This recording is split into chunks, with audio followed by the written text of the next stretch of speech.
Good morning. I'm reading chapter 7 today in Stuart Little. It's called The Sailboat Race. I hope you're enjoying the story and the writing prompt that went with it. Not really with it, but had a hamster on it that was having an adventure too. I hope you had a good time writing about that. So this is called The Sailboat Race. When the people in Central Park learned that one of the toy sailboats was being steered by a mouse in a sailor suit, they all came running. Soon the shores of the pond were so crowded that a policeman was sent from headquarters to announce that everybody would have to stop pushing, but nobody did. People in New York like to push each other. The most excited person of all was the little boy who owned the Lillian B. Walrath. He was a fat, sulky boy of 12 named Leroy. He wore a blue serge suit and a white night necktie stained with orange juice. "Come back here," he called to Stuart. "Come back here and get my boat. I want you to steer my boat. I will pay you $5 a week and you can have every Thursday afternoon off and a radio in your room." "I thank you for your kind offer," replied Stuart, "but I'm happy with the Wasp, happier than I've ever been before in my life." And with that, he spun the wheel over smartly and headed the schooner down towards the starting line where Leroy was turning his boat about by poking it with a long stick, ready for the start of the race. "I'll be the referee," said a man in a bright green suit. "Is the Wasp ready?" "Ready, sir," shouted Stuart, touching his hat. Is the Lillian B. Walrath ready?" asked the referee. "Sure, I'm ready," said Leroy. "To the north end of the pond and back again," shouted the referee. "On your marks, get set, go!"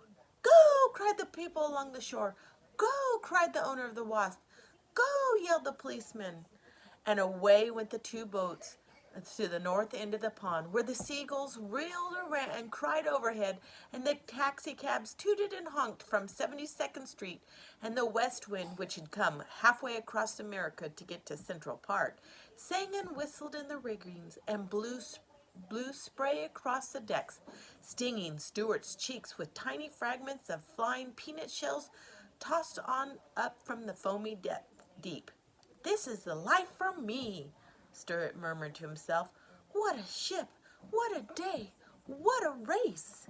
Before the two boats had gone many feet, however, an accident happened on shore.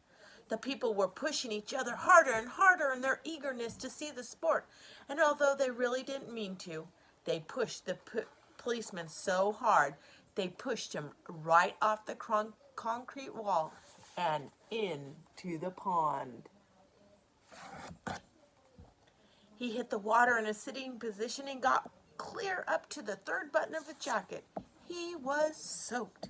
This particular policeman was not only a big, heavy man, but he had just eaten a big, heavy meal, and the wave he made went curling outward, cresting and billowing, upsetting all manner of small crafts and causing every owner of a boat on the pond to scream with delight and consternation.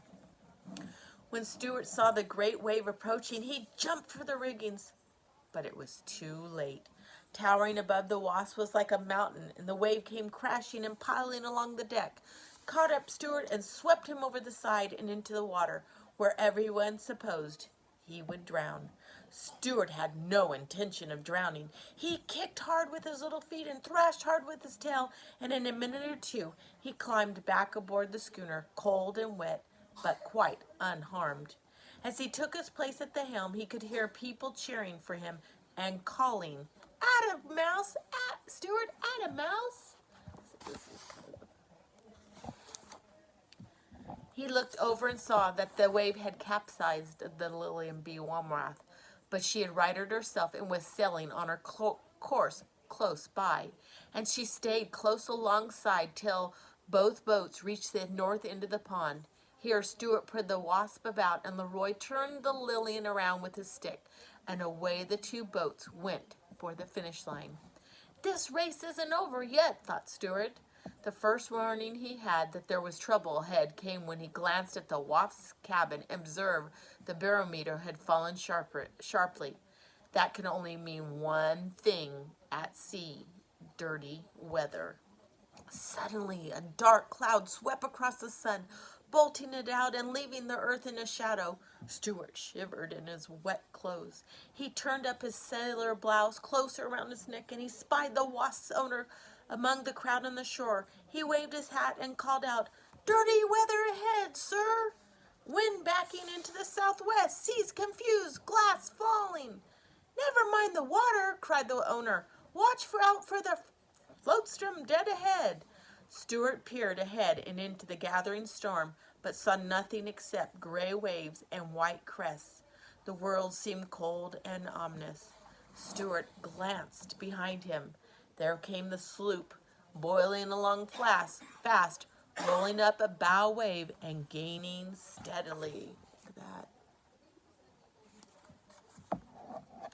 "Look out, Stuart! Look out where you're going!" Stuart strained his eyes, and suddenly, dead ahead, right in the path of the wasp, he saw an enormous paper bag looming up from the surface of the pond.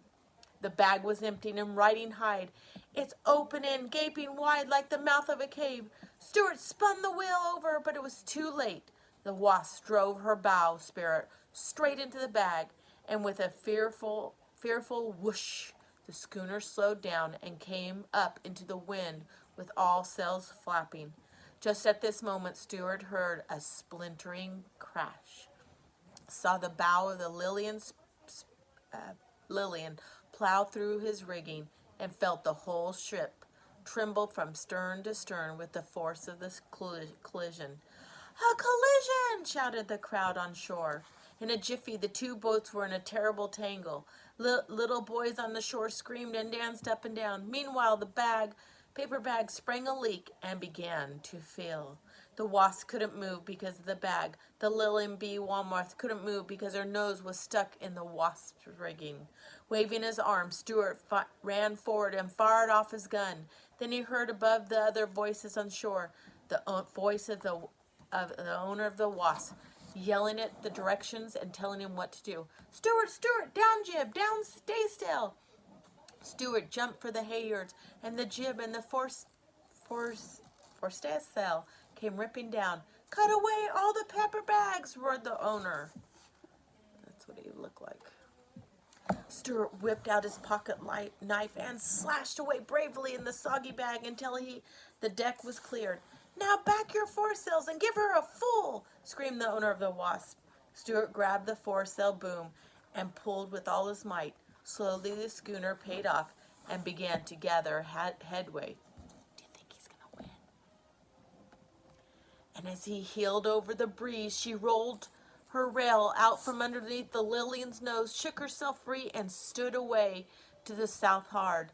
A loud cheer went up from the bank. Stuart sprang to the wheel and answered. Then he looked back, and to his great joy he perceived that the Lilian had gone off in a wild direction and was yawning all over the pond. Straight and true sailed the wasp, with Stuart at helm. After she crossed the finish line, Stuart brought her alongside the wall and was taken ashore and highly praised for his fine seamanship and daring. Look at that. There he is.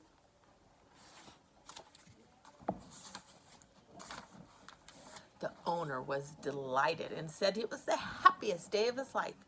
He introduced himself to Stuart. Said that in his private life he was Dr. Paul Carey, a surgeon dentist. He said model boats was his hobby and that he would be delighted to have Stuart take command of his vessel at any time.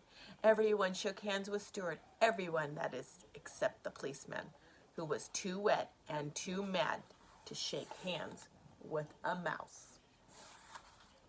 When Stuart got home that night, his brother George asked him where he'd been all day.